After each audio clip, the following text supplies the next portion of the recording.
The dying light of day cast long shadows across Desert Horizon gas station as Mason Reynolds wiped grease from his weathered hands. The radio crackled warnings of an approaching sandstorm before falling silent, leaving only the howl of desert wind. That's when he heard a sound impossible in this desolation. A baby crying. Mason squinted into the darkness beyond his flickering neon sign. A shape emerged from swirling sand, a large German shepherd, limping badly, fur matted with blood, in its jaws, impossibly.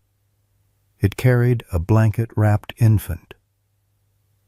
"Dear God," Mason whispered as the dog collapsed at his feet, still carefully cradling the crying baby. The dog's eyes intelligent, desperate, locked onto Mason's. Blood pooled beneath its body. Mason reached for the whimpering infant and froze. Pinned to the blanket was a blood-smeared note, and beneath it, a photo that made his heart stop. He knew this dog, and he knew exactly whose baby this was. Leave a like and share your thoughts in the comments along with the city you're watching from now. Let's continue with the story. Mason Reynolds hadn't always been a gas station owner in the middle of nowhere. 58 years had weathered his face like the surrounding desert landscape, deep lines telling stories of a harder life than this quiet existence. 8 years as sheriff of Elko County had left him with a bad knee, a distrust of strangers, and nightmares that still woke him at 3 a.m. The Desert Horizon, gas station last stop for 60 miles in any direction, had been his refuge after everything fell apart. The station itself was a relic from the 1950s faded turquoise paint, a single row of pumps, and a small convenience store stocked with essentials. Behind the main building sat Mason's living quarters, sparse but functional, and a garage where he fixed the occasional broken-down vehicle. Most days, he'd see 3 or 4 customers. Some days, none at all. And that was exactly how he preferred it. The Blackwoods weren't supposed to enter his life.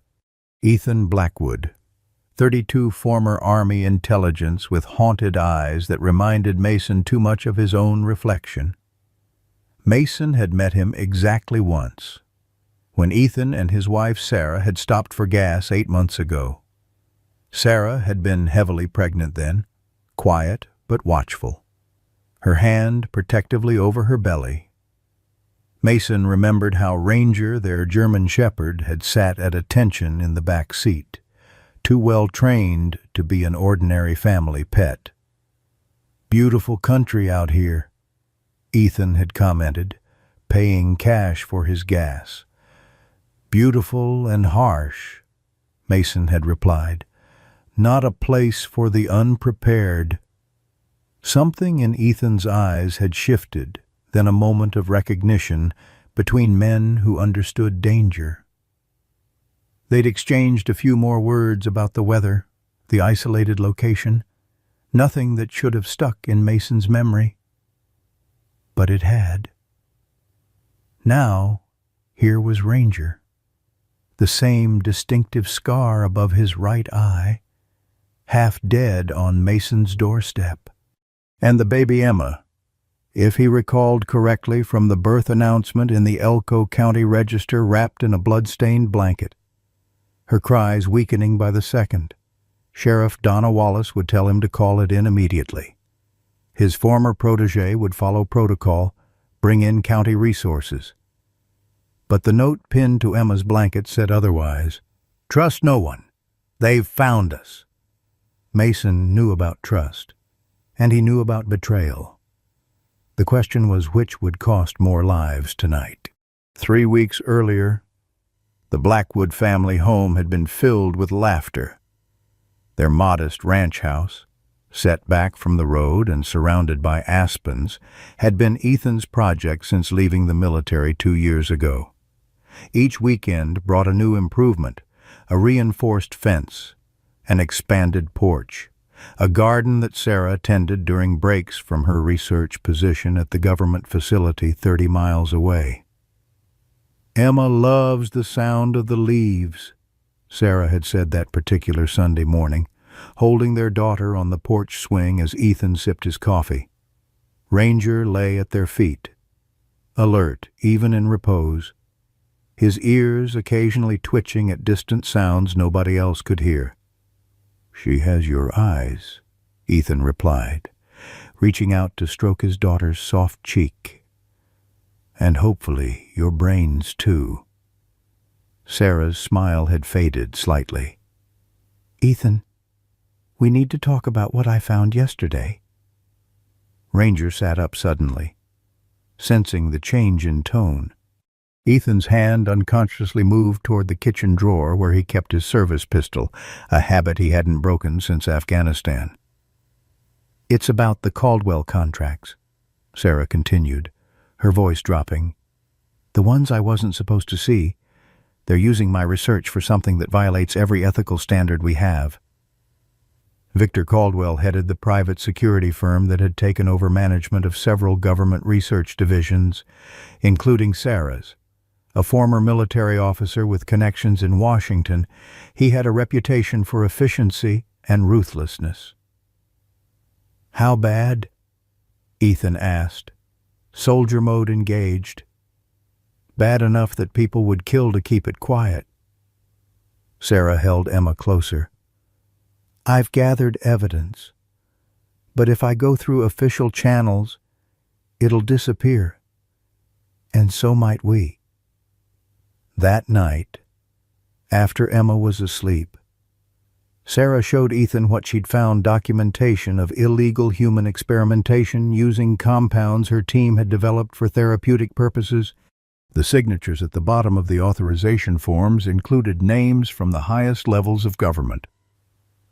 "We need to get this to someone who can make it public," Ethan said, his military training kicking in as he began mentally preparing for what needed to happen.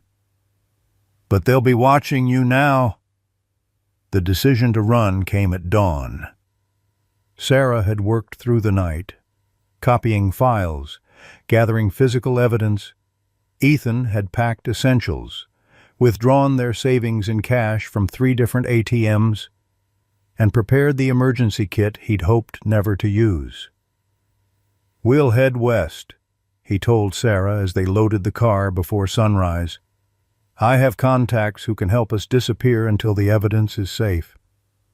Ranger sat in the back seat next to Emma's car seat, his training evident in his perfect stillness despite the tension.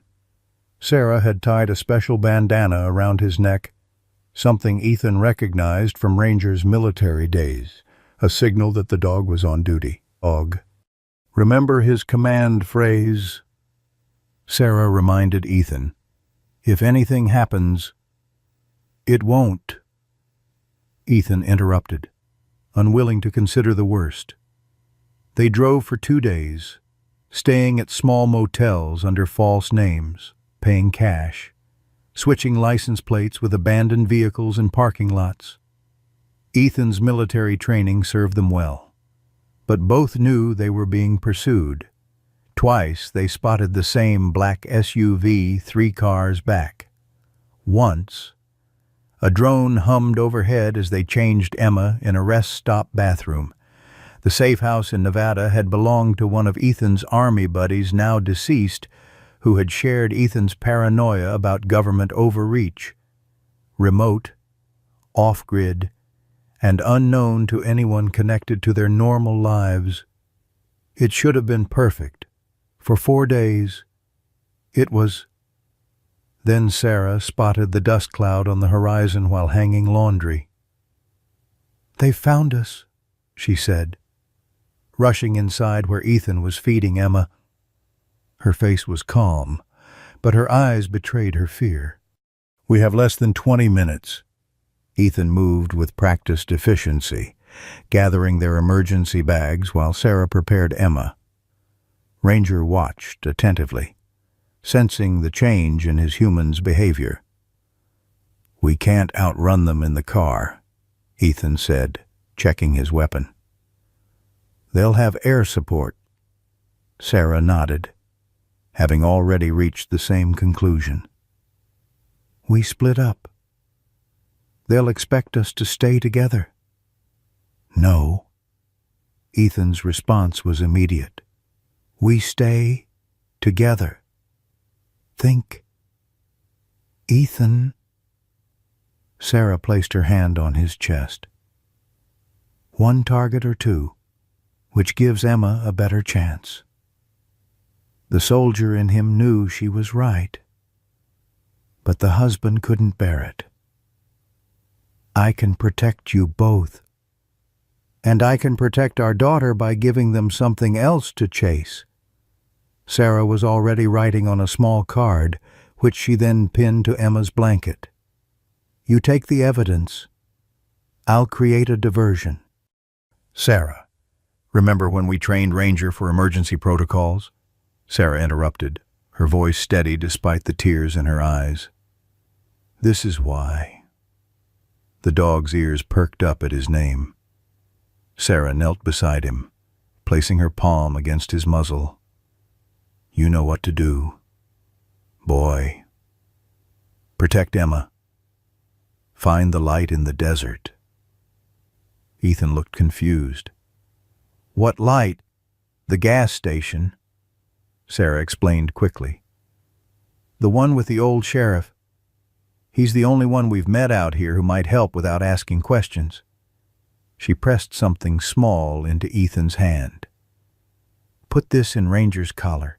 If we don't make it, someone needs to know what Caldwell is doing." The sound of vehicles growing closer forced their final decisions. Sarah would take their car and head east, drawing away the main pursuit. Ethan would go on foot with Emma and Ranger, heading southwest toward a ravine system he'd scouted earlier. Their last embrace was brief, a lifetime of love compressed into seconds. "I'll find you," Ethan promised. "I know," Sarah whispered, kissing Emma's forehead one final time. "Ranger, guard," she commanded, and the German Shepherd moved immediately to Emma's side.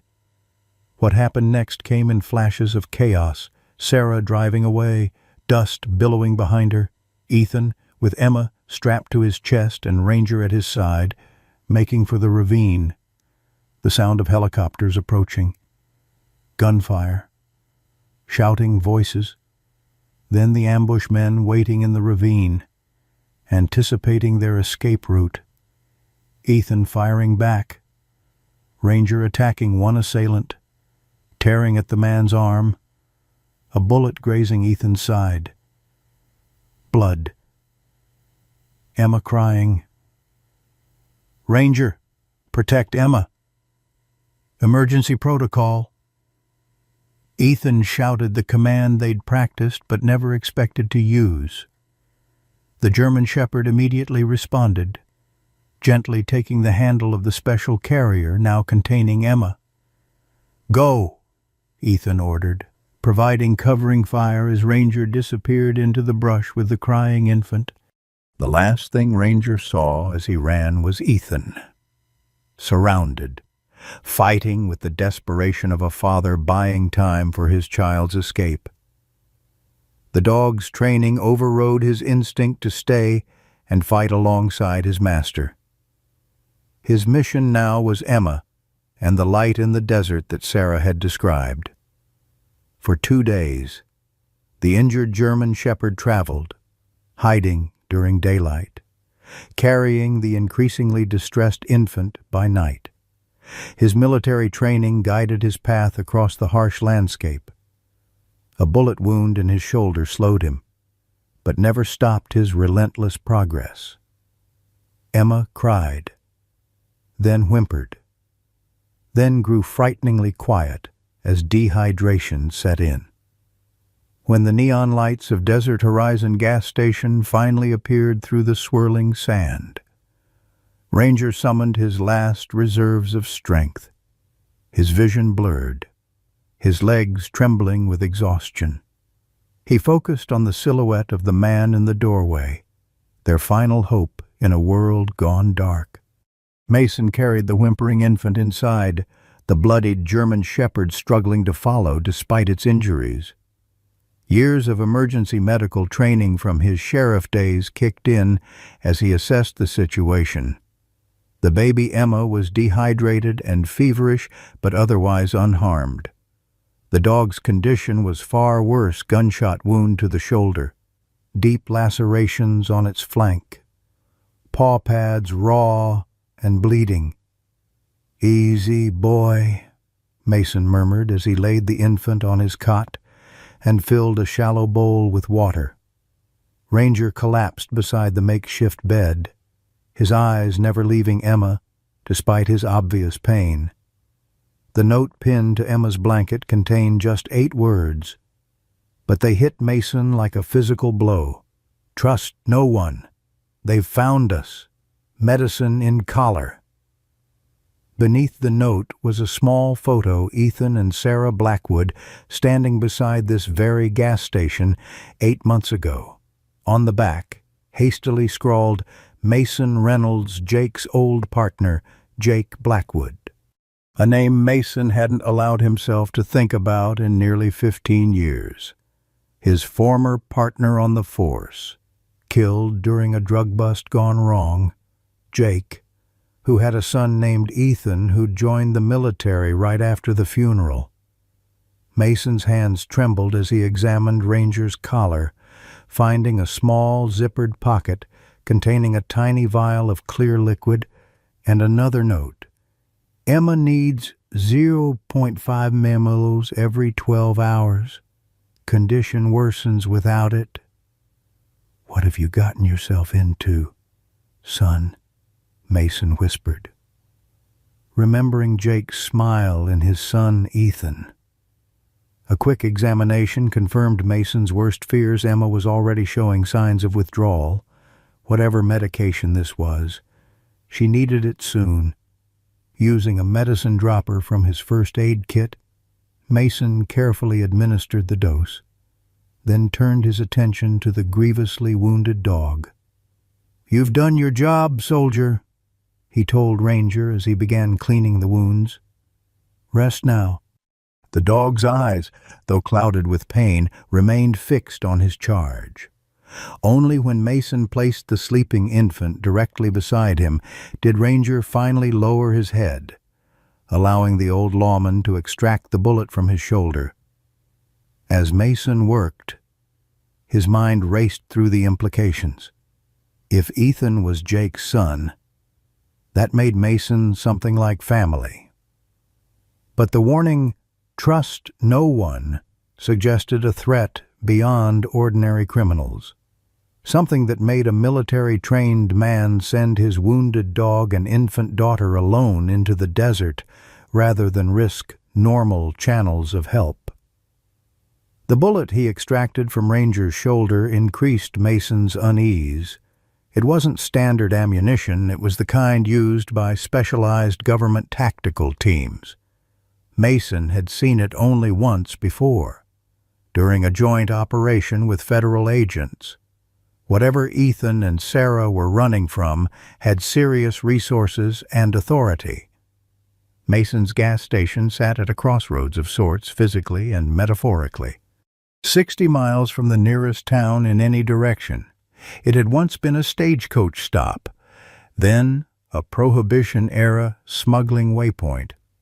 The building's history had left it with certain features Mason had appreciated when he bought it: reinforced walls, a basement cellar with tunnel access to a nearby ridge, and most importantly, multiple escape routes. After bandaging Ranger's wounds and setting up an IV drip of fluids for Emma using supplies from his emergency medical kit, Mason turned to his old ham radio, his connection to the outside world when cell service failed, which was often. "Donna, you reading me?" he called, using the private channel he shared with Sheriff Wallace. Static answered him for long minutes before a familiar voice broke through. "Mason, it's nearly midnight. What's wrong?" Donna Wallace had been a rookie when Mason was sheriff. Now she wore the badge he'd once carried, and despite his reclusiveness, she remained one of the few people he trusted, though tonight, even that trust felt tenuous. "Need information, not intervention," Mason said carefully.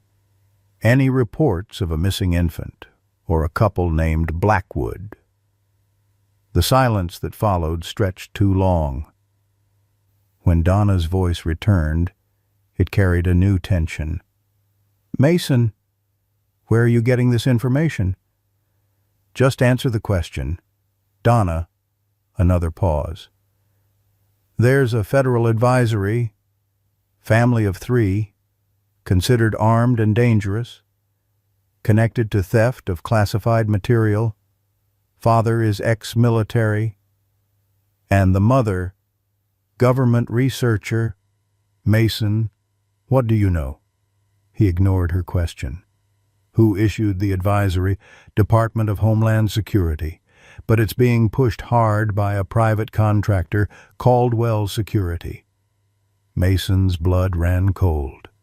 Victor Caldwell had been implicated in Jake Blackwood's death 15 years ago, though nothing was ever proven. The connection couldn't be coincidence. "Donna, listen carefully. I need you to—" A sound outside cut him off, the distinctive crunch of tires on gravel. At 3 a.m, in the middle of a sandstorm, nobody should be pulling into Desert Horizon. "Someone's here," Mason whispered into the radio. "Stand by." Killing the lights, he moved to the window. A black SUV with tinted windows had parked by the pumps, its headlights still on, engine running. 2 men emerged, dressed in tactical gear despite the civilian vehicle. One carried what looked like a tracking device. Mason's hand moved to the shotgun he kept beneath the counter. Ranger, despite his injuries, had risen to a protective stance beside Emma, a low growl emanating from his throat. The men approached the gas station door, flashlights sweeping the darkened interior. Mason remained perfectly still, years of law enforcement experience keeping him invisible in the shadows. After trying the locked door, they conferred briefly before returning to their vehicle and driving away, but not before Mason caught a glimpse of the Caldwell Security logo on one man's jacket. "They're looking for them," Mason told Donna when he returned to the radio. "And they've got tracking equipment." "Mason," Donna's voice was deadly serious now, "if these are federal fugitives, you need to report this immediately." "You know as well as I do that Jake Blackwood was set up," Mason replied, "and Caldwell was behind it. Now his son's in trouble with the same people. That's not coincidence." "What are you saying?" "I'm saying I need 24 hours, no reports, no advisories. If I'm wrong, I'll turn myself in for obstruction." The silence stretched so long Mason thought he'd lost her. Finally, 24 hours, Mason, then I come to you, official capacity. And God help you if you're harboring fugitives for the wrong reasons." The radio went silent. Mason checked on Emma, still sleeping peacefully now that the medication had taken effect. Ranger watched him with intelligent eyes that seemed to assess his trustworthiness. "I knew your master's father," Mason told the dog quietly. "He was a good man. Died trying to expose corruption." He ran a hand over his weathered face.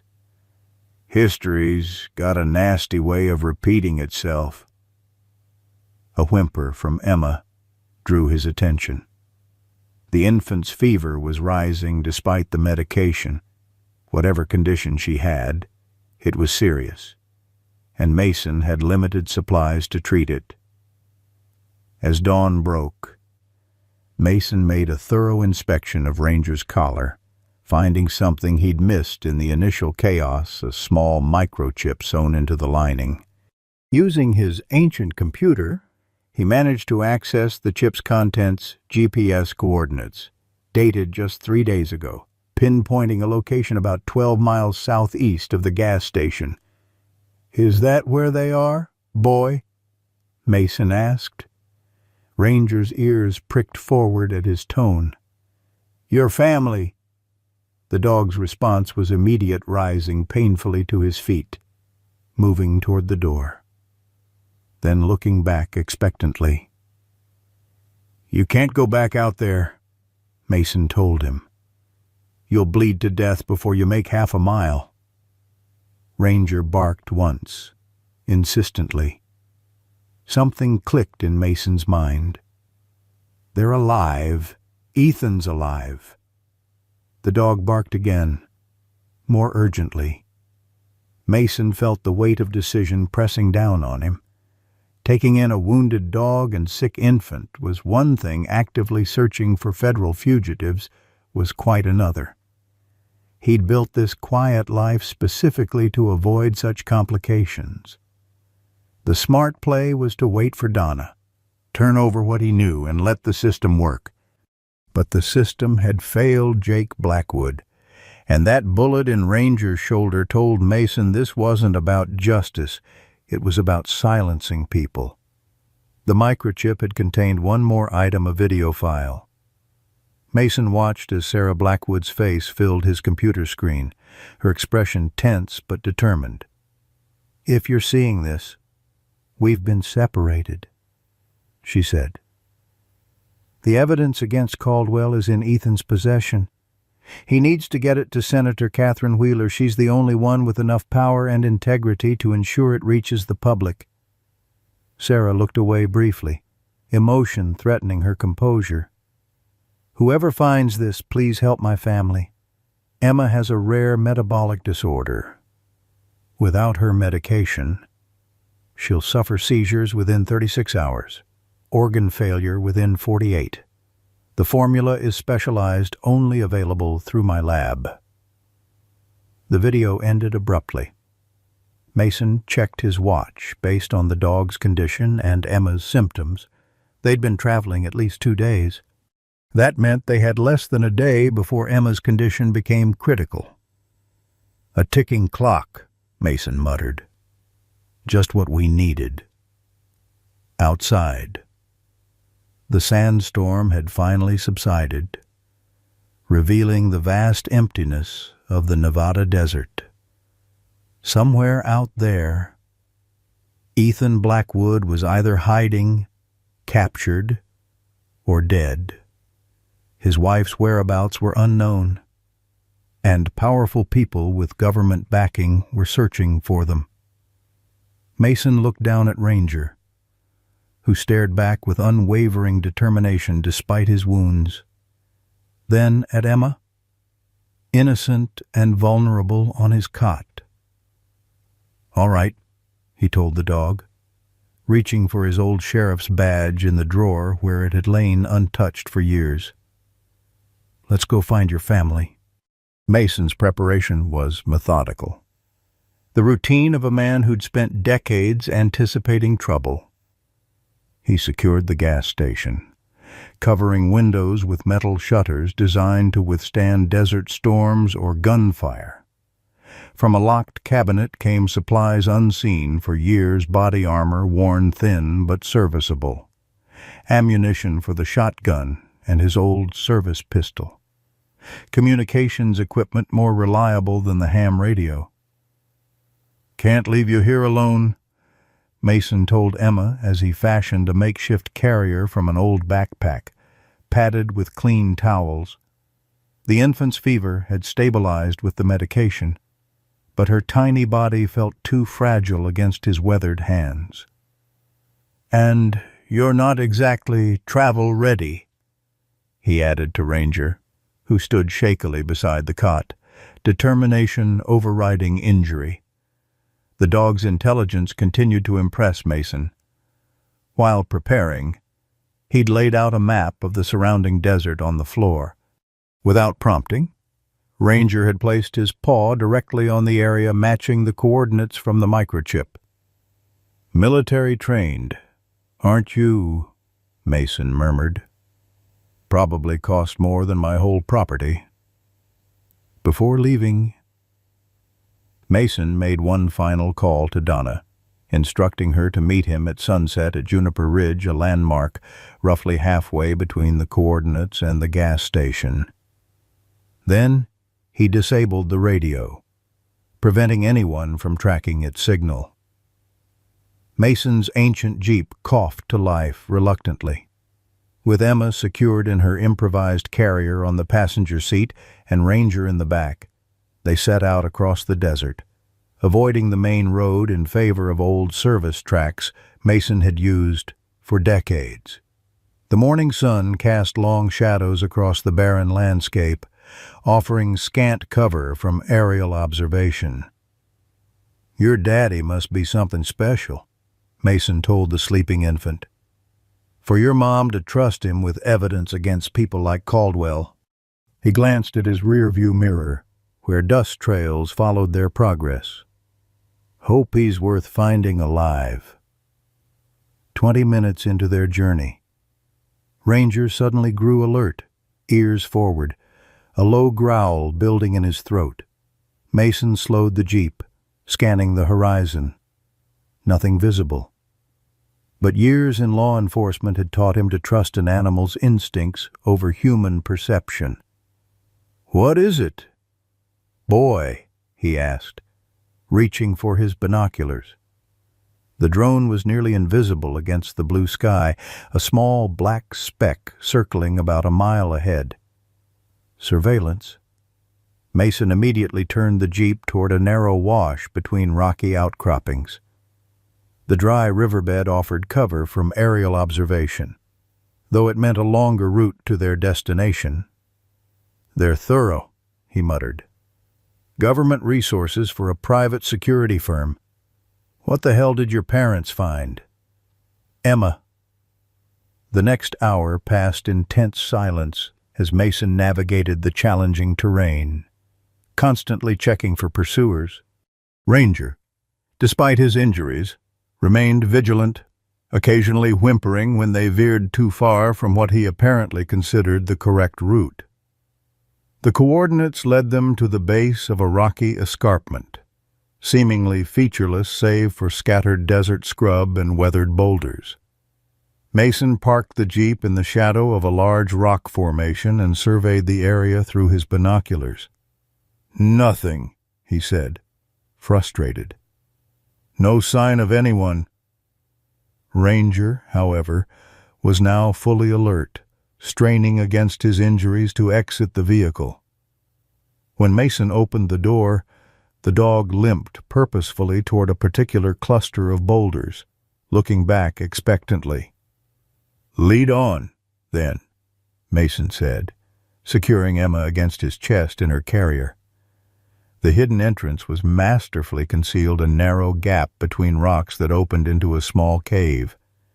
Without Ranger's guidance, Mason would never have found it. Inside, evidence of recent occupation was immediately apparent: a bedroll, empty water containers, bloodied bandages. "Ethan," Mason called softly. "I'm Mason Reynolds. I've got your daughter." Silence answered him, but Ranger moved deeper into the cave, nose to the ground. The dog stopped at what appeared to be a solid rock wall, pawing insistently. Another hidden section. Mason examined the wall carefully, finding a nearly invisible seam. Clever boy. The false wall, actually a lightweight composite made to resemble stone, moved aside to reveal a second chamber. And there, collapsed against the far wall, was Ethan Blackwood. The young man's condition was dire gunshot wound to the leg. badly infected, fever raging. His eyes fluttered open at their entrance, hand instinctively reaching for a weapon that wasn't there. "Ranger," he whispered hoarsely. Then, seeing the bundle against Mason's chest, "Emma." Tears filled his eyes. "You found her? Sarah said you would." "She's safe," Mason confirmed, kneeling beside him. "Needs her medicine, but she's holding on. What about you? Can you move?" Ethan tried to sit up straighter, grimacing in pain. "Not far. Infection's bad. Thought I could make it to your station once I'd thrown them off our trail, but—" He gestured weakly at his leg. "You know who I am?" Mason asked, surprised. A ghost of a smile crossed Ethan's fever-flushed face. "Dad's old partner. He told me if everything went to hell, find Mason Reynolds, the only honest cop he ever knew." The words struck Mason like physical blows. Jake had trusted him, even after Mason had failed to protect him. "Your father was a good man," Mason said, throat tight. "I owe him. Now let's get you out of here before Caldwell's people find this place." Ethan grabbed Mason's arm with surprising strength. "The evidence. Have to secure it first." He nodded toward a small waterproof case partially hidden beneath the bedroll. "Everything's there. Financial records, experiment documentation, names. It's why they're hunting us." Mason took the case, opening it briefly to confirm its contents. Flash drives, paper documents, photographs, evidence that had cost at least one life already. Maybe more. "Sarah?" he asked, dreading the answer. Pain that had nothing to do with physical wounds crossed Ethan's face. "Created a diversion so we could escape. Last transmission I got 3 days ago said she was still free. After that, nothing."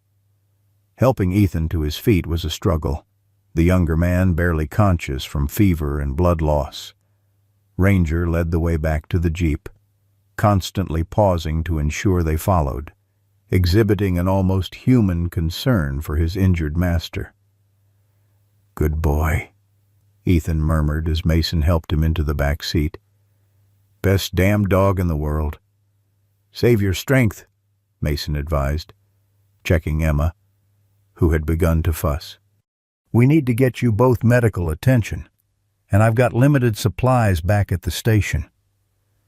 The return journey was slower, Mason forced to avoid rough terrain that might worsen Ethan's condition.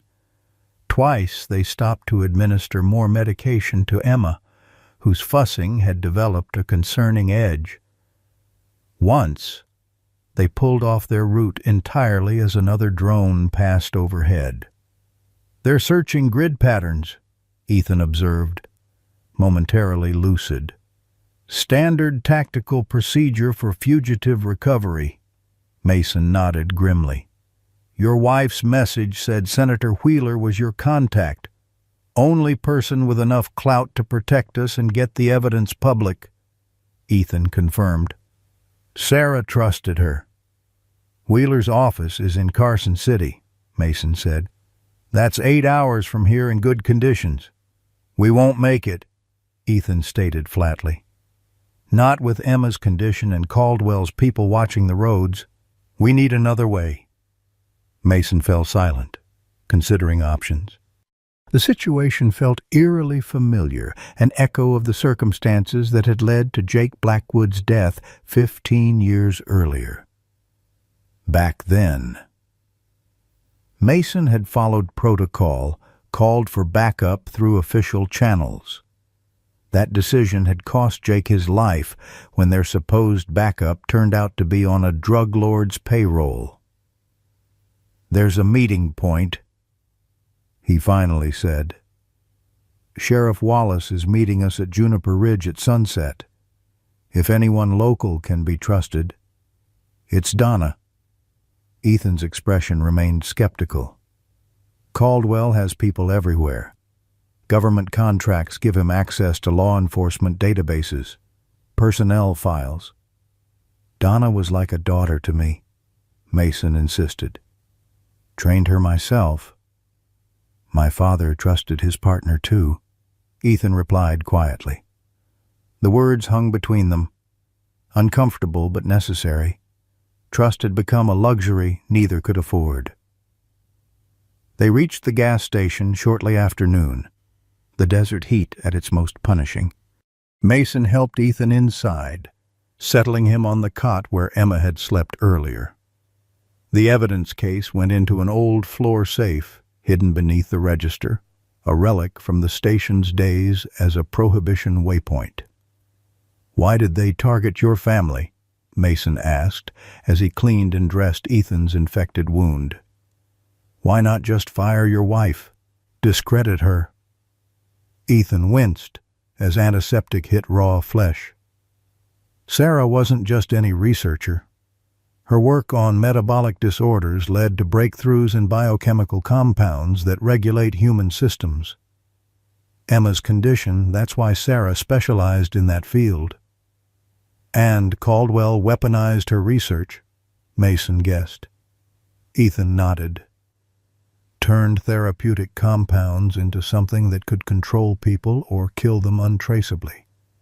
When Sarah discovered unauthorized applications, she gathered evidence. Thought going through proper channels would protect us. His bitter laugh turned into a cough. Naive. Ranger had settled protectively beside Emma's makeshift bassinet, his wounded body curled around her as if creating a living shield. Despite his own injuries, the dog's attention remained fixed on the infant, occasionally nuzzling her when she fussed. "That dog saved both your lives," Mason observed, preparing antibiotics from his emergency medical supply. "Ranger was my spotter in Afghanistan," Ethan explained, his voice softening. "Best military working dog in our unit. When I was discharged after getting wounded, pulling strings to adopt him was the only favor I ever asked." His eyes grew distant. "He took a bullet for me over there. 2. Mason administered the antibiotics, knowing they were insufficient for the severity of the infection. "Your leg needs proper medical attention, and Emma needs specialized care beyond what I can provide. We just need to hold out until we can reach Senator Wheeler," Ethan insisted. "Once the evidence goes public, Caldwell loses his protection. Then we can surface." The sound of an approaching vehicle cut their conversation short. Mason moved quickly to the window, pistol drawn. Relief washed over him as he recognized Sheriff Donna Wallace's patrol SUV. "It's Donna," he told Ethan. "Earlier than planned, but that's good." Ethan struggled to sit up. "Ranger, guard Emma," he commanded. The dog immediately positioned himself between the infant and the door, despite his injuries. Mason stepped outside, raising a hand in greeting as Donna exited her vehicle. She was alone, her expression grave beneath her department-issue Stetson. "You're early," Mason called. "Thought it best," she replied, approaching cautiously. Her hand rested near her sidearm, not drawing it, but prepared. "Mason, I need you to be straight with me. Is Ethan Blackwood in there?" Mason hesitated only briefly. "Yes, with his daughter. Both need medical attention." Donna's eyes scanned the station exterior, assessing. "The advisory's been upgraded. Federal agents are swarming Elko County. Roadblocks on every major highway. They're saying the Blackwoods stole classified defense materials." "It's not what you think," Mason began. "I'm not here officially," Donna interrupted. "No backup. No call-in, just me, trying to understand why the most honest man I know is harboring federal fugitives. Relief flooded through Mason. You need to hear their side. Donna. It's connected to what happened to Jake. Her expression shifted subtly. Jake Blackwood, your old partner. Ethan is Jake's son. This goes back 15 years. Corruption we tried to expose. History repeating itself. Donna studied him for a long moment, then nodded once. Show me. Inside, Ethan had managed to sit up, Ranger still positioned protectively near Emma. The young man's fever-bright eyes assessed Donna with military precision. Sheriff, he acknowledged cautiously. Mr. Blackwood, she returned. I understand you're in a difficult situation. That's one way to put it, he replied. Over the next hour, Ethan explained everything Sarah's research, the discovery of its weaponization, the evidence they'd gathered, and their desperate flight across 3 states.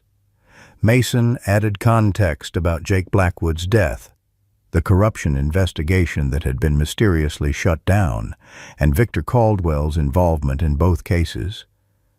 Donna listened without interruption, her trained investigator's mind visibly processing each piece of information. When they finished, she removed her hat, running fingers through her short-cropped hair. This is bigger than anything our department can handle, she finally said. But I believe you, and I want to help. We need to get this evidence to Senator Wheeler, Ethan said, and find Sarah, if she's still alive. Direct contact with Wheeler is too risky right now, Donna advised. Every conventional communication channel will be monitored, but I might have an alternative. She turned to Mason. Remember Tom Willis, retired FBI, moved out to Cedar Ridge last year? Mason nodded slowly. Witness protection specialist. Keeps to himself. He owes me a favor, Donna said. And he still has contacts in the Bureau, ones he trusts implicitly. People outside Caldwell's influence. That's a lot of faith to put in someone I've never met, Ethan said skeptically. You put your faith in Mason. Donna pointed out. And I'm putting mine in you. Trust works both ways. Mr. Blackwood. A small sound from Emma drew everyone's attention. The infant had begun trembling slightly, her previously calm features contorted in discomfort. The medication's wearing off, Ethan said urgently. She needs another dose. Mason moved quickly to administer the precious liquid from the vial, his weathered hands gentle with the tiny infant. How much is left? Donna asked. 2, maybe 3 doses. Mason answered grimly. Not enough. Donna's decision was immediate. I'll contact Tom, arrange a secure meeting point. He can get you clean transportation, medical assistance for Emma, and a direct line to Wheeler's office. And Sarah, Ethan asked, the name carrying a world of emotion. One step at a time, Donna advised. But I'll put out careful inquiries. As Donna prepared to leave, Mason walked her to her vehicle, out of Ethan's earshot. I'm putting a lot on the line here. Mason, she said quietly. My badge. Possibly my freedom. I know, he replied. But it's the right call. Like it was with Jake. Her question carried no accusation, only shared history. Mason looked away, the old guilt surfacing. I failed, Jake. Followed the rules instead of my instincts. Won't make that mistake again? Donna touched his arm briefly. "You're a good man. Mason Reynolds, always were." She glanced back at the station. "That little girl in there, she's lucky you're the light in the desert her mom sent them to find."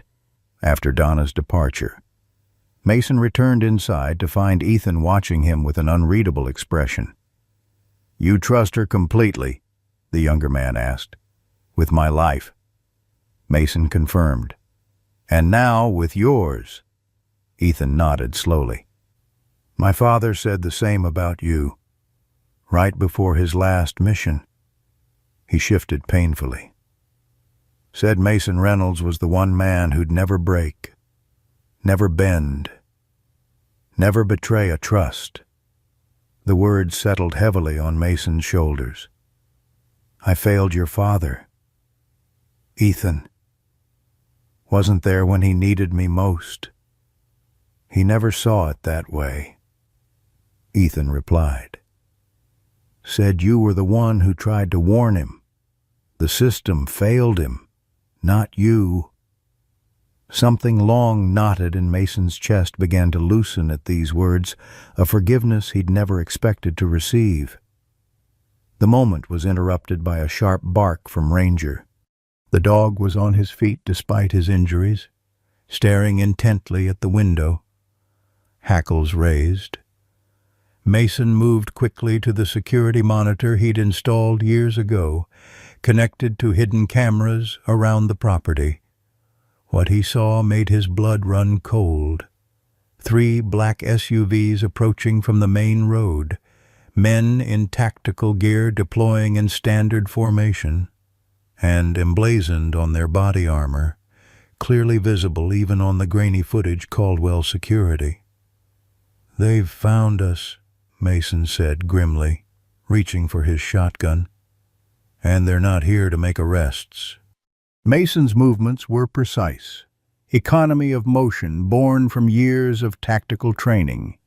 He secured the building's entrances, activating the reinforced shutters over windows and doors, a security system installed during his first paranoid months of isolation that now seemed prescient rather than excessive. "Can you shoot?" he asked Ethan, whose military bearing was evident despite his injuries.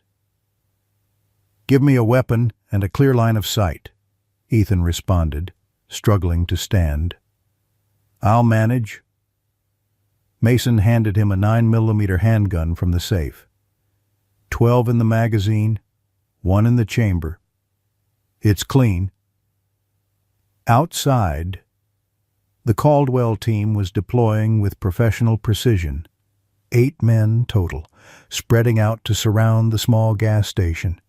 Their equipment was military-grade tactical vests, communications gear, and weapons that shouldn't be available to private security personnel. "They're not trying to hide anymore," Mason observed grimly. "No pretense of legal authority." Ethan positioned himself near a small viewport, weapon ready despite the fever that caused his hands to tremble slightly. "Caldwell knows what happens if we get that evidence out. He's desperate."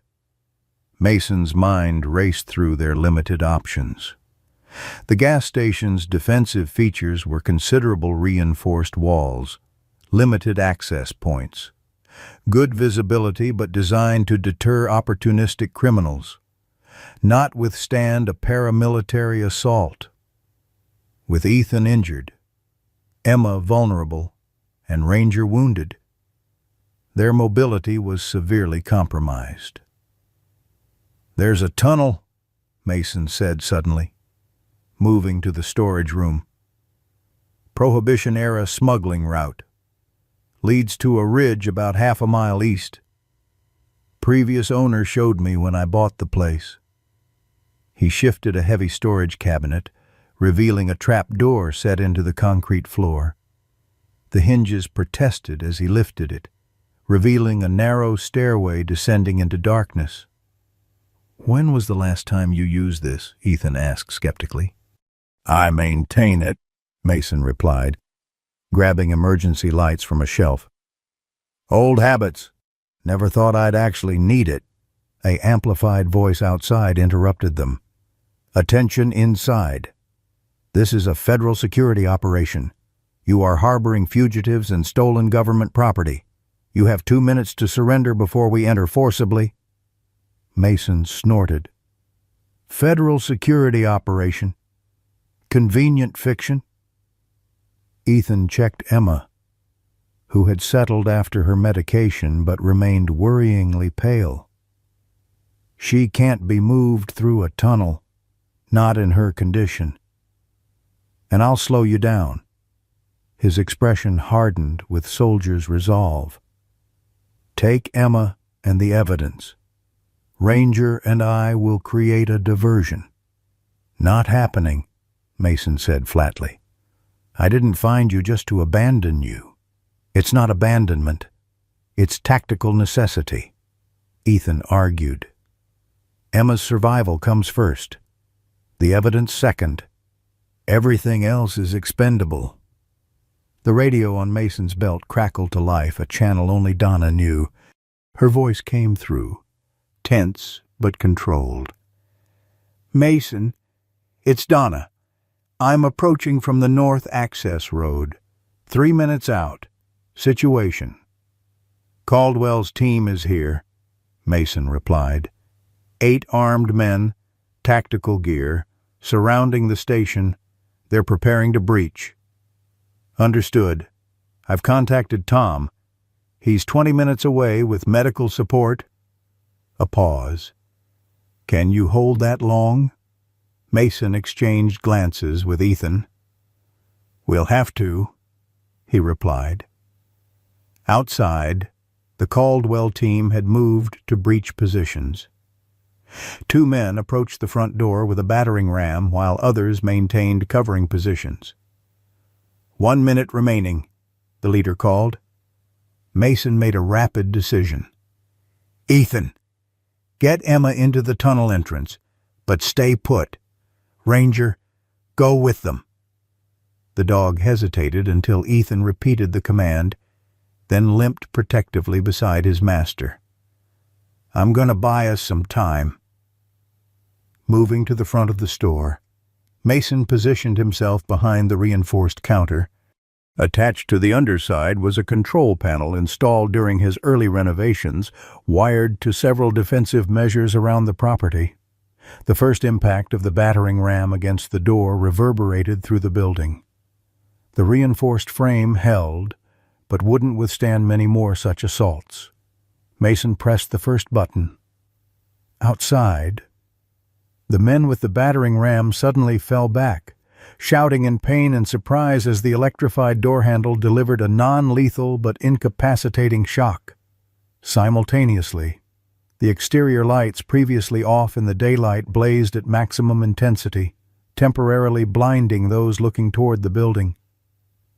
That won't hold them long, Mason muttered, moving quickly back to the storage room where Ethan had positioned himself defensively at the top of the tunnel stairs. Emma secured in her carrier beside him. Nice trick, Ethan commented, eyes fever-bright but alert. Got a few more, Mason replied, checking his shotgun.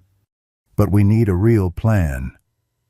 Another impact shook the building. They'd abandoned the door in favor of a window, the reinforced shutter beginning to buckle under the assault. Breach in 30 seconds, Ethan estimated with professional calm. The radio crackled again. Mason, I can see the situation, Donna reported. I'm going to create a diversion from the north. When you hear it, be ready to move. Before Mason could respond, a tremendous explosion rocked the area. Through the security monitors, they watched as Donna's patrol SUV crashed through a barrier of fuel drums at the property's edge. The impact and resulting fire created an immediate crisis for the Caldwell team. Several members breaking off the assault to address the new threat. That's our window, Mason said, grabbing Emma's carrier. Tunnel. Now.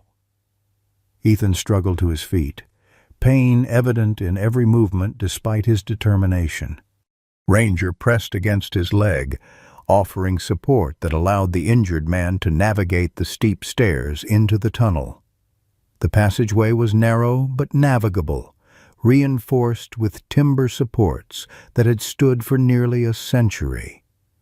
Mason led with a powerful flashlight, Emma's carrier secured to his chest, while Ethan followed with Ranger's assistance. Their progress was painfully slow, each step an ordeal for the wounded soldier. "They'll find the tunnel entrance," Ethan said between labored breaths. "Standard search protocol." "Then we need to be far enough ahead when they do," Mason replied. Above them, muffled by earth and concrete, came the sounds of the Caldwell team breaching the building. Boots on floor, shouted commands. The methodical progression of a tactical sweep. They'd covered perhaps 200 yards when the first gunshots echoed down the tunnel, the assault team discovering their escape route. Pursuit would follow quickly. "Can't keep this pace," Ethan gasped, stumbling against the wall. His leg wound had reopened, blood soaking through the bandage. Mason made a split-second decision. "There's a side chamber ahead. Maintenance access point. We make our stand there." The chamber, when they reached it, was little more than a widened section of tunnel with an ancient ladder leading to a surface hatch. Mason positioned Ethan with Emma in the furthest corner, then took defensive position near the entrance. "Shotgun ready. If they get past me," he told Ethan. "The surface exit is your last option. It comes out under a rock overhang, provides some cover to the eastern ridge." Ethan checked his pistol grimly. "They won't get past you." Ranger, understanding the danger with uncanny intelligence, positioned himself protectively before Emma, his injured body still formidable in its determination. The first Caldwell operative appeared in the tunnel less than 2 minutes later, tactical light sweeping the darkness. Mason's shotgun roared in the confined space, the sound deafening, the blast catching the man in the chest. His body armor absorbed much of the impact, but the force threw him backward into his teammates. "Federal agents," a voice called out, "surrender immediately." "You're not federal agents," Mason shouted back. "And we're not surrendering." A brief firefight followed, the narrow tunnel working both for and against them. The confined space limited the attackers' ability to utilize their superior numbers, but each muzzle flash and report in the enclosed area was disorienting, the air quickly becoming acrid with gunpowder. Mason maintained disciplined fire, making each shotgun shell count. 2 attackers down, possibly a third wounded, but they were professionals, adapting quickly, using flashbang grenades to disorient before advancing. One such device skittered into their chamber. Mason kicked it back into the tunnel, but not before the disorienting flash temporarily blinded him. In that moment of vulnerability, a bullet found its mark, tearing through his left shoulder. Pain exploded through Mason's body, but decades of training kept his weapon up. His position held. Behind him, Emma began crying, the sound piercing through the gunfire. Running low on ammunition, he called to Ethan, voice tight with pain. "Same here," Ethan replied. 4 rounds left." The radio at Mason's belt suddenly crackled to life. "Mason?" Donna's voice. "Urgent. We're inside the station. Tom's with me. Where are you?" "Tunnel system," Mason managed between controlled breaths. "Maintenance chamber, about 250 yards in, under fire from Caldwell's team." "Hold position," she replied. "We're coming to you." Hope flared briefly. Then reality reasserted itself. Even if Donna and Tom were armed, they were outnumbered by the remaining Caldwell operatives, and time was running out both for their ammunition and for Emma's deteriorating condition. A new voice echoed down the tunnel. "Reynolds, I know you're there with Blackwood." The voice was cultured, authoritative. "This is Victor Caldwell. Let's discuss this situation rationally." Mason exchanged glances with Ethan, whose expression hardened at the name. "Like you discussed things with my father," Ethan called back, voice raw with emotion. A pause. "Ah, Jake Blackwood's boy. Yes, unfortunate business. That? Your father made the same mistake you're making, thinking evidence matters more than power." "We're not surrendering," Mason shouted. "And we're not negotiating." "I'm not asking for surrender," Caldwell replied smoothly. "Merely an exchange. The evidence for the formula to save your daughter. Mr. Blackwood, Emma needs specialized medication only we can provide." The offer hung in the air, poisonous in its temptation, Mason looked at Ethan, saw the anguish on the younger man's face as he glanced at Emma. "He's lying," Mason said quietly. "Once they have the evidence, they have no reason to keep any of us alive." Ethan nodded, though the decision visibly tore at him. "I know." "You're running out of time," Caldwell called, "both tactically and medically. Emma has what? Perhaps 12 hours before seizures begin? A bit longer before organ failure? Such suffering for one so young?" Before either man could respond, a new sound echoed through the tunnel gunfire, but from the direction of the gas station.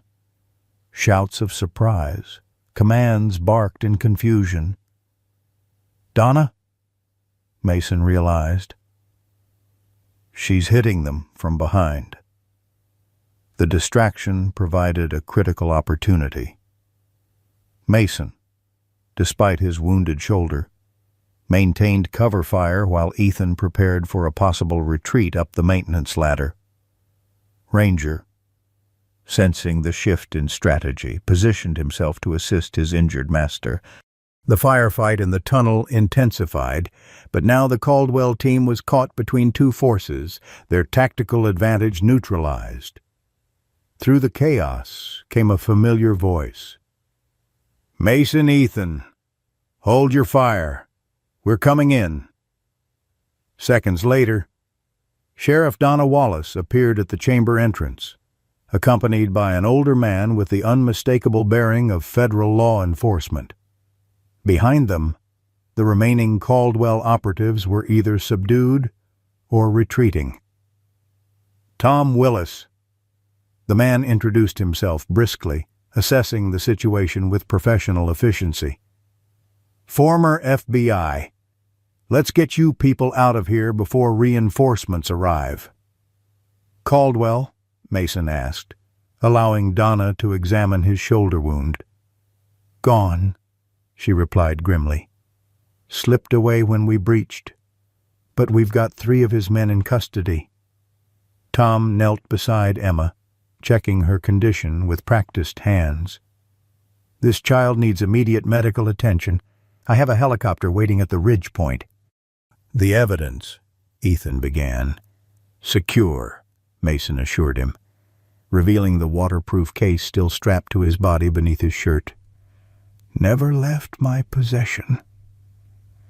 As they prepared to move, a final violent exchange erupted in the tunnel. One of the downed Caldwell operatives, not fully incapacitated, raised his weapon toward the group. Before anyone could react, Ranger launched himself from a protective stance, colliding with the attacker in a blur of fur and desperate courage.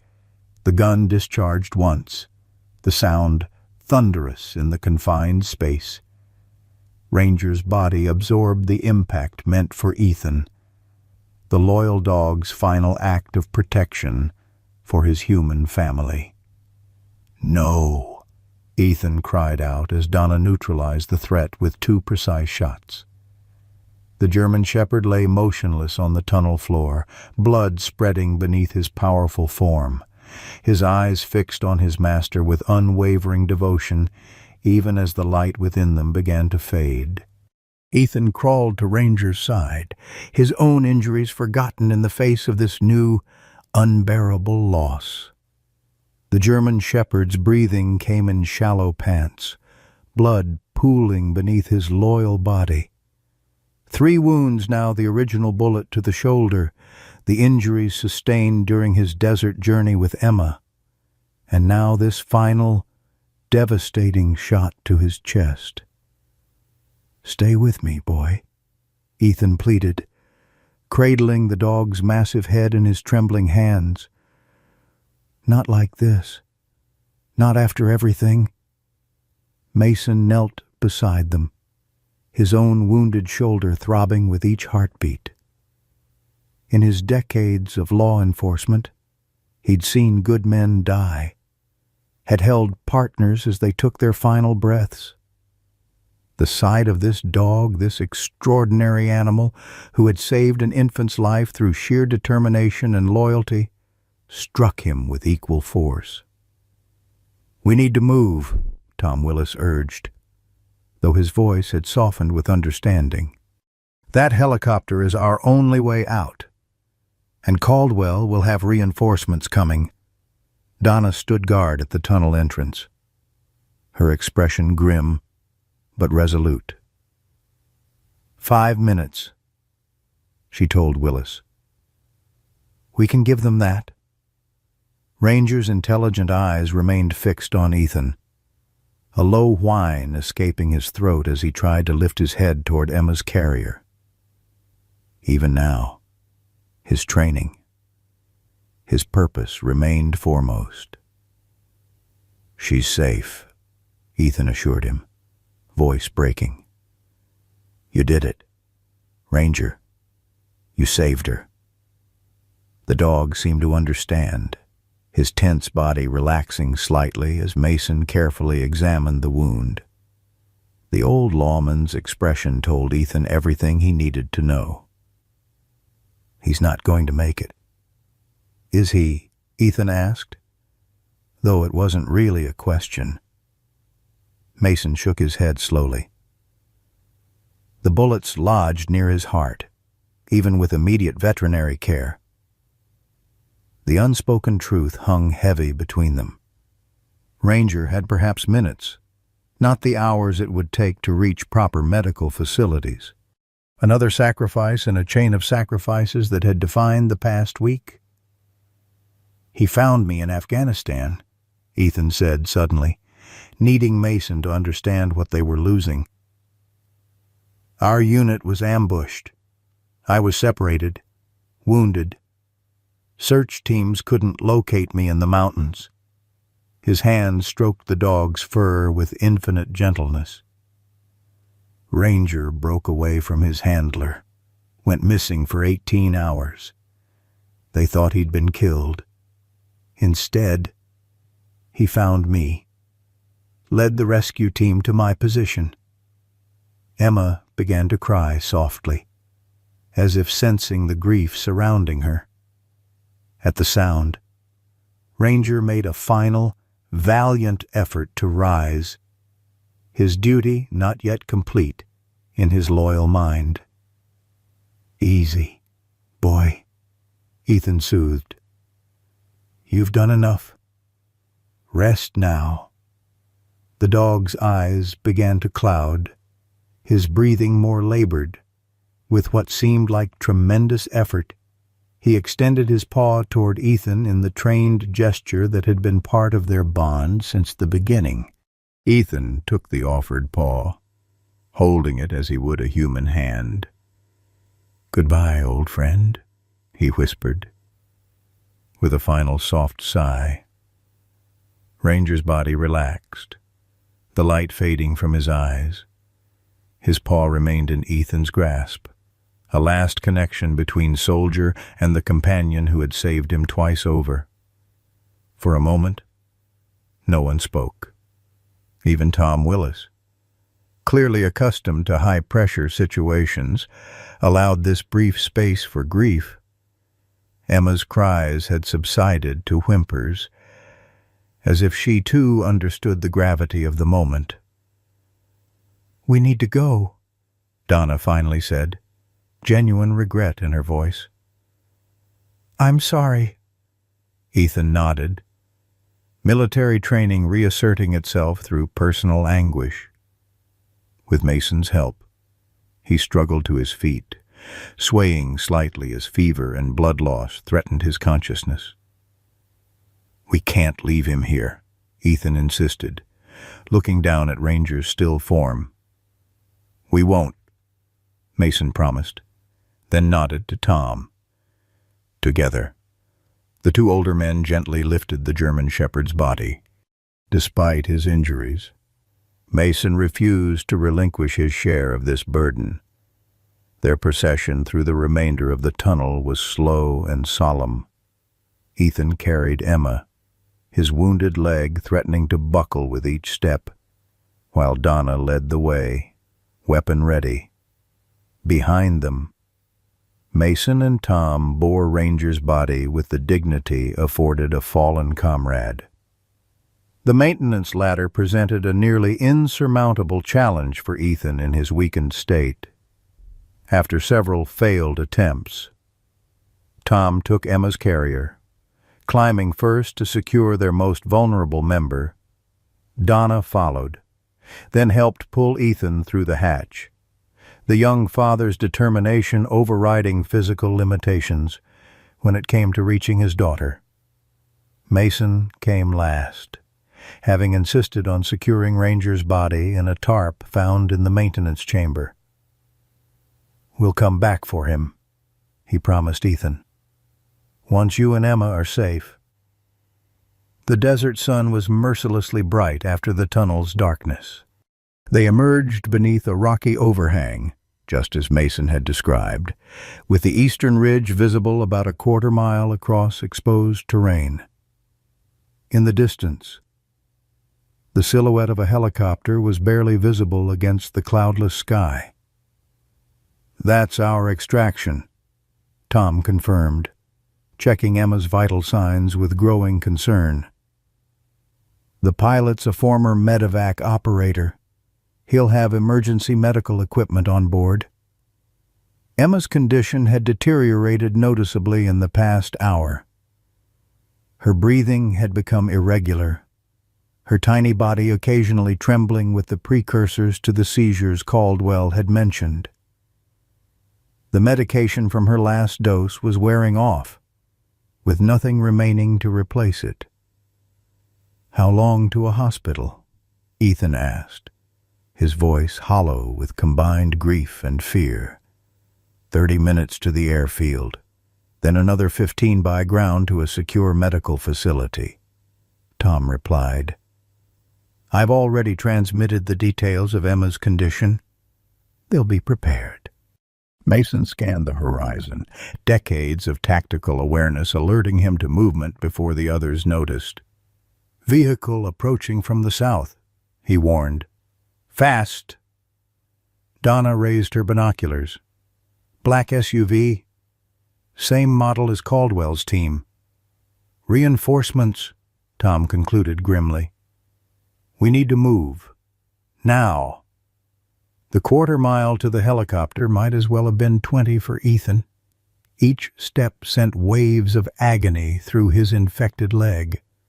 The wound reopened and bleeding freely again. Mason supported him as best he could despite his own shoulder injury, both men running on nothing but willpower and adrenaline. "Almost there," Mason encouraged as they struggled across the uneven terrain. Ahead, the helicopter pilot had spotted them, rotors beginning to turn in preparation for immediate departure. Behind them, the SUV had reached the gas station, disgorging armed men who quickly discovered the tunnel entrance. It would be minutes, perhaps seconds, before they emerged from the maintenance hatch and spotted the fleeing group. "I can't," Ethan gasped, stumbling to one knee. "Take Emma. Leave me." "Not happening," Mason growled, hauling him upright with strength that belied his age and injuries. "Your daughter needs her father." Donna dropped back to provide covering fire as the first of their pursuers emerged from the tunnel. The exchange was brief but intense, bullets kicking up dust around their position. "Go!" she shouted to the others. "I'll hold them off." Tom had reached the helicopter with Emma, the pilot already assessing the infant's condition through the specialized medical training Mason had hoped for. But the distance between them and Ethan seemed insurmountable as more of Caldwell's men joined the pursuit. In that moment, staring at the helicopter that represented Emma's only chance at survival, Ethan made the decision only a parent could make. With the last of his strength, he pushed Mason away. "Get to Emma," he ordered. "The evidence is what matters now." "It's what Sarah would want, what I want. Save our daughter."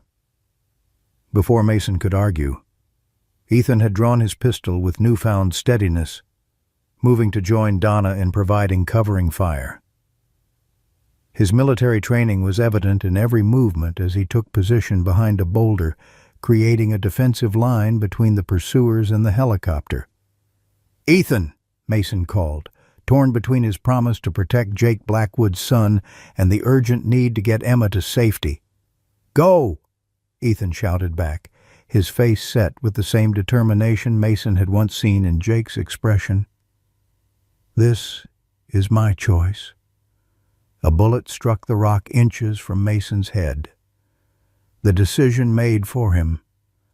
With a final nod of respect to Ethan, he turned and ran for the helicopter, clutching the evidence case that had cost so much already.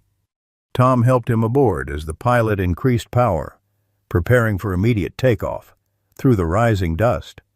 Mason watched as Ethan and Donna maintained their position, buying precious seconds for the helicopter to clear the ground. As they lifted off, a new vehicle appeared on the horizon, not another black SUV, but a civilian truck driving with reckless speed directly toward the firefight. Even from the increasing altitude, Mason could make out the driver's silhouette, a woman with blonde hair. "Sarah," he whispered, understanding dawning as the helicopter banked sharply away from the scene. She had survived, somehow found them, and was now driving straight into danger to reach her husband and create yet another diversion. Emma gave a sudden, frightening jerk in Tom's arms, her first actual seizure beginning. The former FBI agent immediately administered emergency anti-seizure medication from the helicopter's medical kit, his movements precise but urgent. "Will she make it?" Mason asked, his voice barely audible above the rotor noise. Tom's expression was grim but determined. "If we get her to the facility in time, if they have the proper medication formulation." Two impossibly large ifs upon which a tiny life now depended. As the helicopter raced toward the horizon, Mason looked back one final time at the diminishing figures below Ethan fighting despite his wounds. Donna holding the line, Sarah driving into the heart of danger, and Ranger's body left behind in the tunnel. An entire family fragmented by one man's corruption and greed. "Hold on, little one," he told Emma, gently touching her trembling hand. "Your mom and dad are still fighting, and so will we." The helicopter cut through the Nevada sky with desperate urgency, its pilot pushing the machine to its operational limits. Inside, Tom Willis had transformed the small cabin into an improvised medical unit. Emma's tiny form connected to portable monitoring equipment that beeped with concerning irregularity. "Her oxygen saturation is dropping," Tom reported, his calm voice belying the gravity of the situation. "The emergency medication is helping with the seizures, but her metabolic system is decompensating." Mason cradled his wounded shoulder, the adrenaline that had carried him through the firefight now fading, leaving behind waves of throbbing pain. "How much longer to the medical facility?" 22 minutes, the pilot called back. "I've radioed ahead. They're preparing for immediate intervention." 22 minutes. Mason had seen enough medical emergencies during his years as sheriff to know that could be 22 minutes too long. Emma's color had taken on a grayish tinge, her breathing shallow and labored. Each tiny whimper tore at something deep in Mason's chest. "She needs her mother's medication," he said, frustration evident in his voice. Whatever Caldwell did with Sarah's research, Tom's expression shifted subtly. "The specialized formula. Tell me exactly what you know about it." Mason recounted what Ethan had shared: Sarah's breakthrough research on metabolic disorders, specifically developed to treat their daughter's rare condition, later weaponized by Caldwell for unknown purposes. Tom was silent for a long moment, his gaze fixed on Emma's monitors. Then he reached for a secure satellite phone. "This is Willis," he said when his call connected. "Authorization code Sierra Tango 943. I need an immediate connection to Director Levine, Special Research Division." Mason watched with growing confusion as Tom engaged in a terse, technical conversation, using medical terminology that meant nothing to him. When he disconnected, the former FBI agent's expression had changed completely. 3 months ago, Tom explained, the FBI's Special Research Division intercepted communications about a breakthrough metabolic compound being developed outside normal channels. They've been quietly investigating its origins. Sarah's research, Mason realized. Tom nodded. What they didn't know was the connection to Caldwell, or that the original purpose was therapeutic. They've been treating it as a potential bioweapon. "And," Mason prompted, sensing there was more. "And they've synthesized it," Tom said simply. "Reverse-engineered from samples they obtained. Director Levine has authorized emergency use for Emma, given the circumstances. They're preparing a dose now. Will meet us at the landing site." For the first time since the ordeal began, genuine hope flickered in Mason's chest. Will it work if it's reverse-engineered? It should be molecularly identical. Tom replied, "Whether it's enough to reverse her current deterioration?" He left the sentence unfinished, his attention returning to the monitors. The remainder of the flight passed in tense silence, broken only by Emma's occasional whimpers and the steady rhythm of the monitoring equipment. Mason found himself speaking softly to the infant, promises that her parents were alive, that she would see them again, that everything would be all right. Promises he had no authority to make but felt compelled to offer nonetheless. When they finally touched down at a small private airfield, a medical team was waiting, led by a tall woman in a lab coat who identified herself as Dr. Catherine Levine, FBI Special Research Division. "The child's critical," she announced after a quick assessment, already administering a clear solution through a tiny IV in Emma's arm. "We need to move her to the secure facility immediately." Mason struggled to his feet, determined to stay with Emma. "I'm going with her." Dr. Slevin barely glanced at him. "You need medical attention yourself, Mr. Reynolds, and we need to debrief you about the evidence you're carrying." "The evidence can wait," Mason insisted. "I promised Ethan I'd stay with his daughter." Tom placed a restraining hand on Mason's arm. "Let the medical team do their job. Emma's in the best possible hands now." His voice lowered. "And we need to talk about what happens next, about what's in that case." The truth of Tom's words penetrated Mason's exhaustion. The evidence was the reason for everything that had happened: Caldwell's pursuit, the Blackwood separation, Ranger's sacrifice. It needed to reach Senator Wheeler as intended. "Fine," Mason conceded, "but I want regular updates on her condition." As Emma was transferred to a waiting ambulance, Mason allowed himself to be guided to a second vehicle. His last glimpse of the infant showed a medical team working with controlled urgency.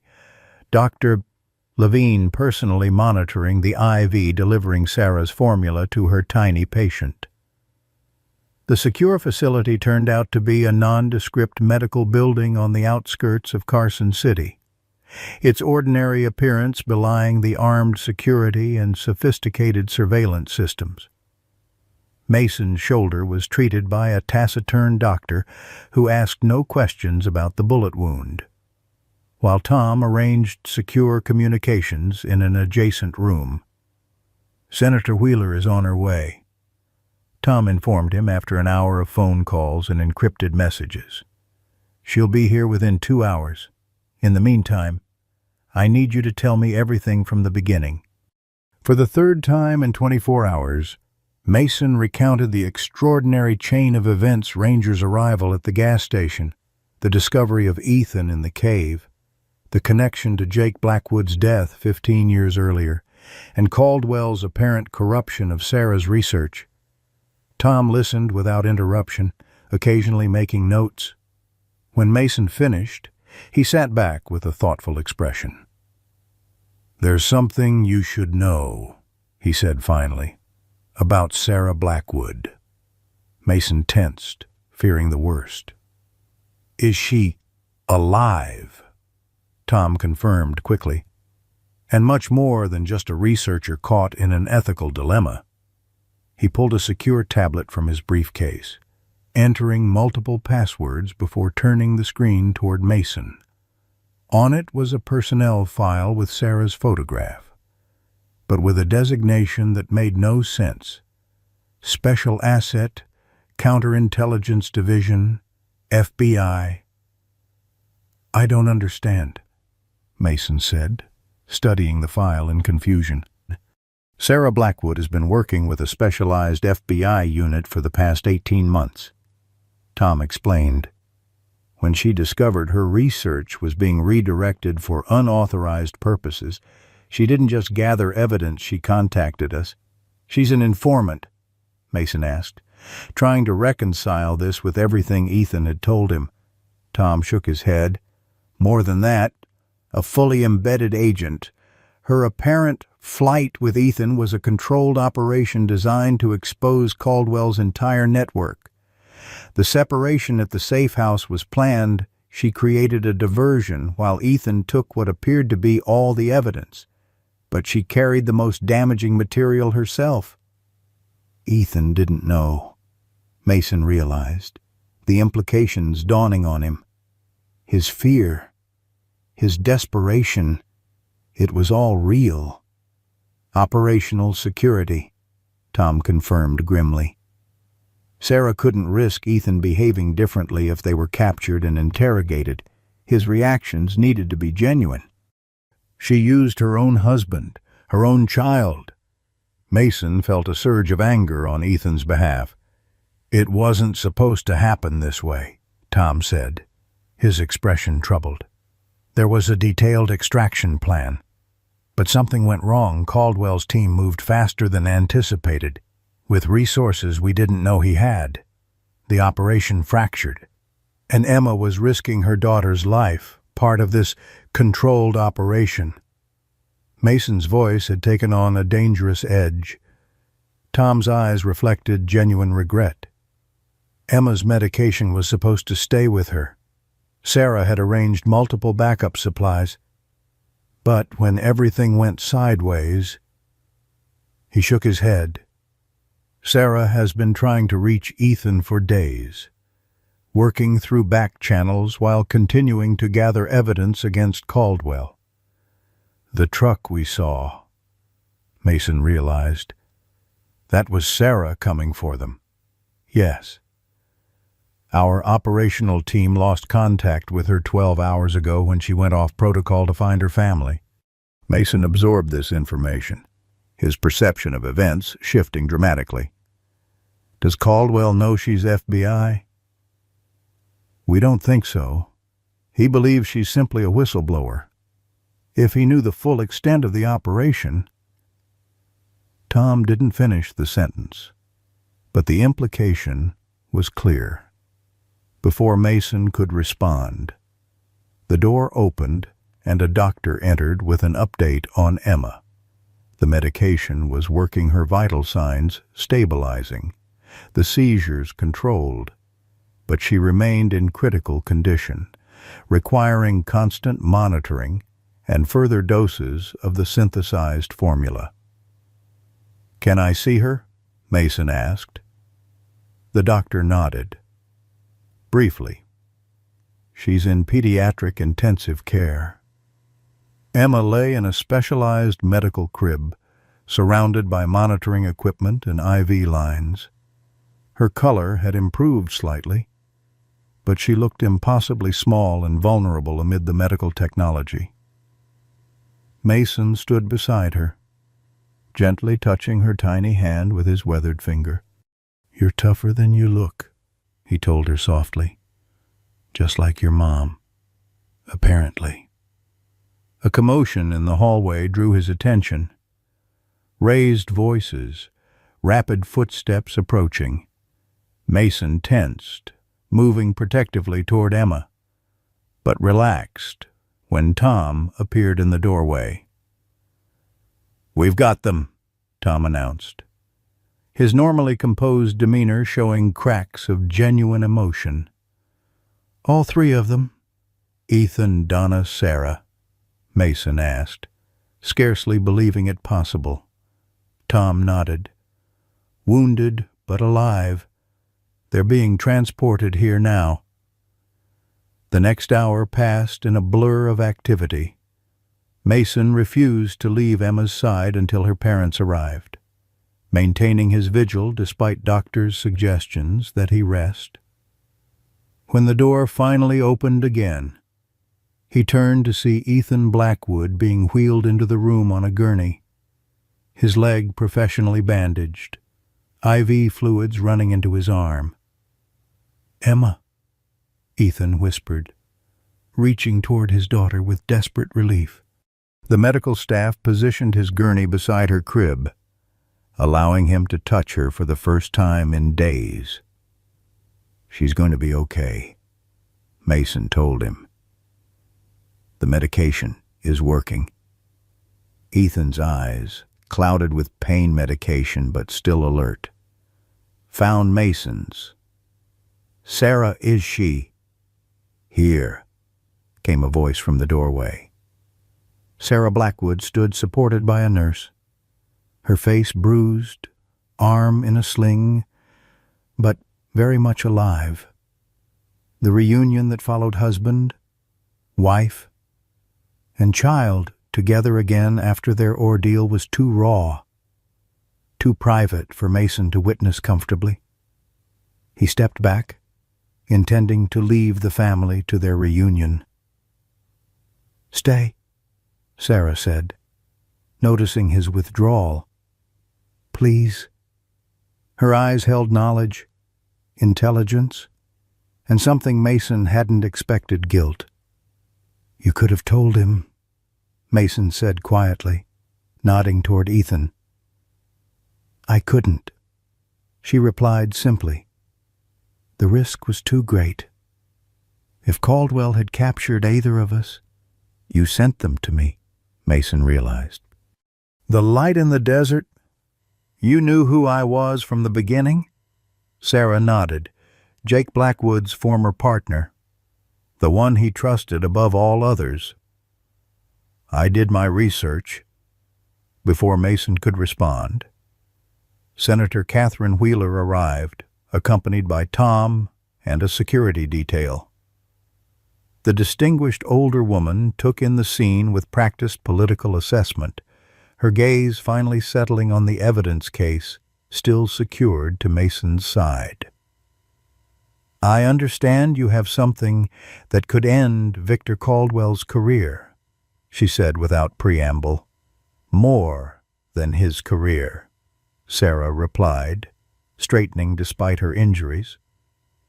Evidence of illegal human experimentation, misappropriation of government resources, conspiracy, attempted murder, and connection to the death of Jake Blackwood 15 years ago. At the mention of Jake, Mason felt something shift inside him, a weight he'd carried for 15 years, the belief that he had somehow failed his partner. Now, with Jake's son and grandchild safe, with the possibility of justice finally within reach, that weight began to lighten. There's something else you should know, Sarah continued, looking directly at Mason. The truck that followed us to your gas station yesterday morning. What about it? Mason asked, confused. It wasn't Caldwell's people, she said softly. It was Ranger. He found us first, led us to you before returning to Emma. That's how I knew where to look. The revelation struck Mason like a physical blow.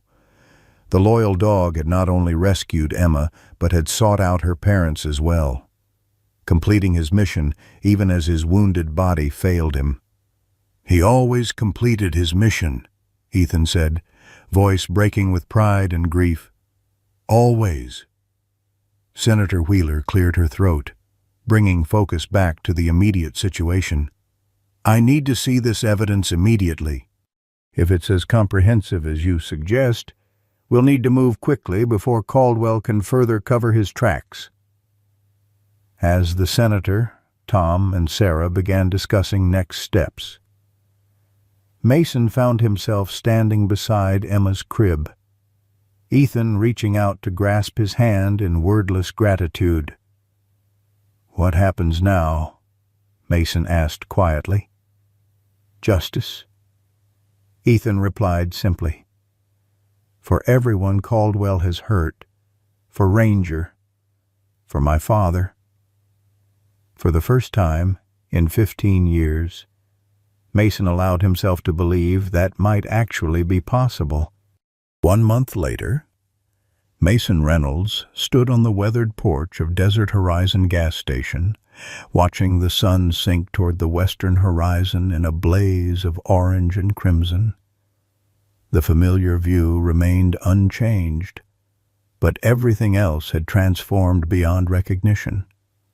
Where once stood a lonely outpost maintained by a solitary man, there now existed something Mason had never expected to find again, a home. The past 4 weeks had unfolded with the intensity of a desert flash flood, reshaping the landscape of his life with unstoppable force. Victor Caldwell's arrest had made national headlines, the evidence provided by Sarah and Ethan proving more than sufficient to bring charges of corruption, conspiracy, illegal human experimentation, and attempted murder.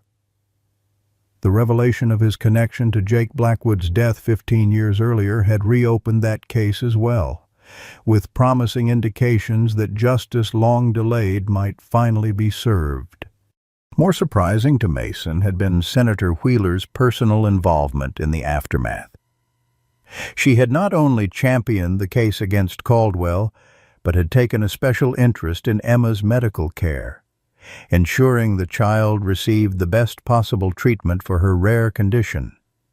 Sarah's research, reclaimed from Caldwell's misuse, was now being properly developed for its original therapeutic purpose, with Emma as its first official patient.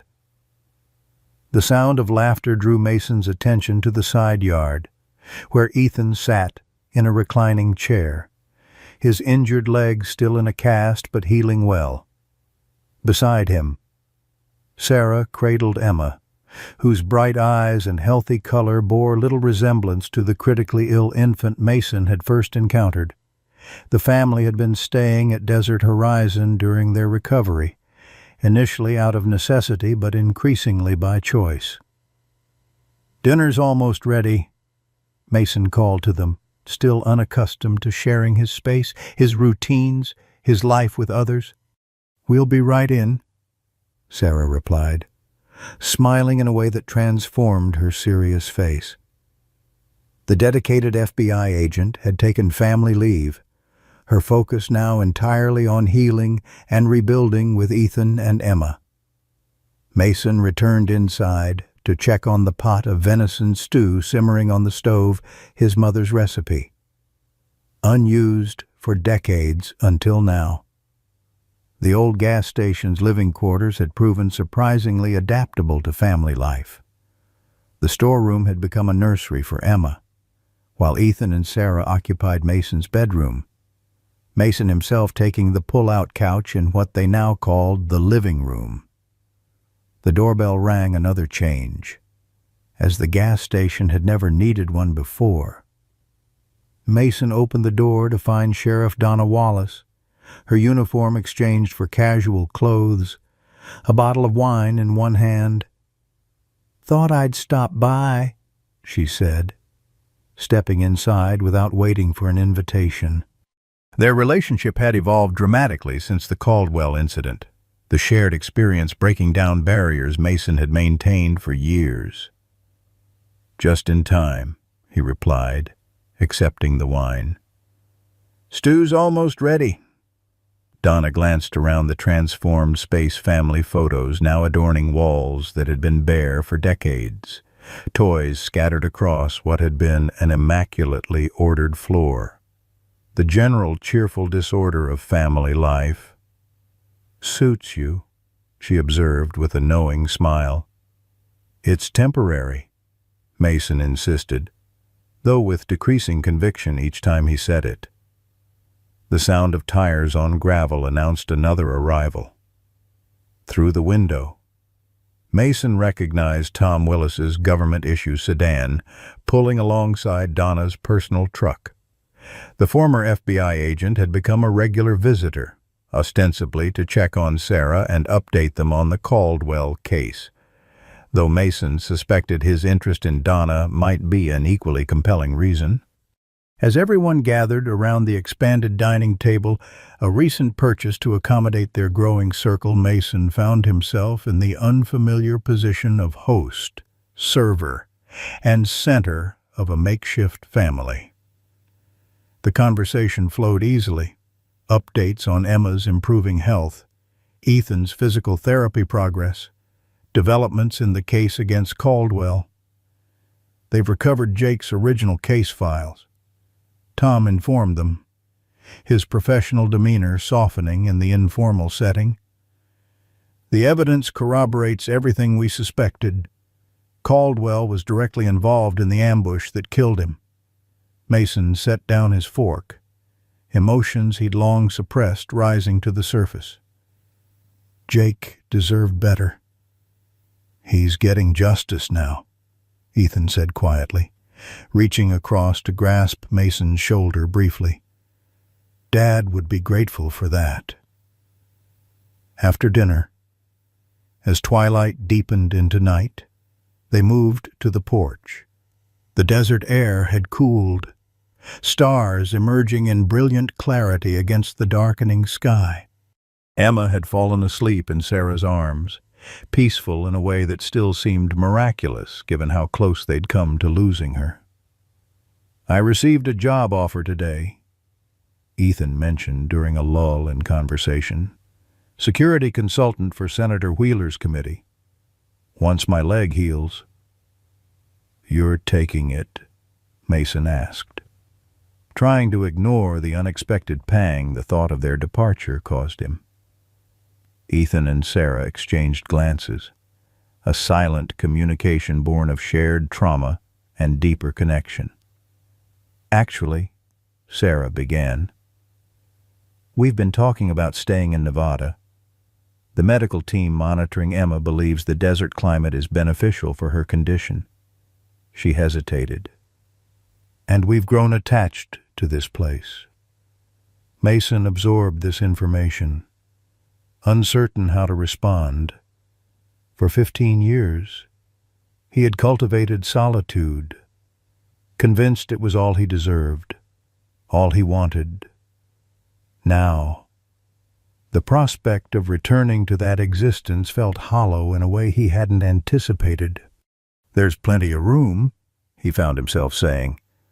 "Property's bigger than I need, always has been." The offer hung in the night air, unexpected, but somehow inevitable. Donna smiled knowingly, having witnessed Mason's slow transformation from recluse to reluctant patriarch. Before anyone could respond, a sound captured their attention, the distant rumble of an approaching vehicle. In the remote location of Desert Horizon, unexpected visitors after dark remained cause for caution. Old habits not entirely abandoned despite recent events. The headlights resolved into a familiar Park Service truck, pulling up beside the other vehicles. The young ranger who emerged carried something carefully wrapped in a blanket. "Mr. Reynolds," he called, approaching the porch. "Sheriff Wallace said I'd find you here. We, have something that belongs to the Blackwoods." He gently placed the bundle on the porch, unwrapping it to reveal a polished wooden box with a simple brass plate. "Ranger, hero, protector, friend. We found him where you said," the ranger explained softly. "Thought he deserved to come home." Ethan rose painfully from his chair, moving to kneel beside the box containing the remains of his faithful companion. Sarah joined him, Emma still sleeping against her shoulder, the family united in quiet grief and gratitude. Mason stepped back, giving them space, but Ethan reached out, grasping his wrist. "You're part of this too," he said, his voice thick with emotion. "Part of us now." As Mason joined the small circle gathered around Ranger's memorial, he felt the final pieces of his carefully constructed isolation crumbling away. In its place stood something he had never thought to find again: purpose, connection, family. "We'll bury him tomorrow," Mason said, looking out over the desert landscape now silvered by moonlight. "On the ridge behind the station. He'll be able to watch over all of us from there." The simple ceremony the following morning would mark not just a farewell to a faithful companion, but the beginning of something new at Desert Horizon, a gas station transformed into a home, a collection of wounded souls forged into a family, and an old lawman's redemption found in the most unexpected way through an injured dog carrying a crying baby to his doorstep on a stormy desert night. In our twilight years, we often wonder if our legacy will fade like desert footprints after a windstorm. The story of Mason Reynolds reminds us that second chances arrive in unexpected ways, sometimes in the form of a wounded German shepherd carrying a precious child to our doorstep. Like Mason, many of us have built walls around past regrets, convinced that solitude is our deserved companion. We've experienced losses that hollowed us, responsibilities we believe we failed, and retreated to our own desert outpost. But life has a way of finding us, even in our most isolated moments. When that loyal dog collapsed at Mason's feet, it wasn't just Emma he was saving, it was Mason himself. Through protecting others, we often find our own redemption. Through opening doors we long kept shut, we discover family where we least expected it. As we stand on our own porches watching sunsets that seem to arrive earlier each year, remember that it's never too late to transform a lonely gas station into a home filled with laughter, to honor promises made decades ago, or to find purpose again in protecting those who need us. The desert may seem barren, but beneath the surface, life waits patiently for the courage to bloom.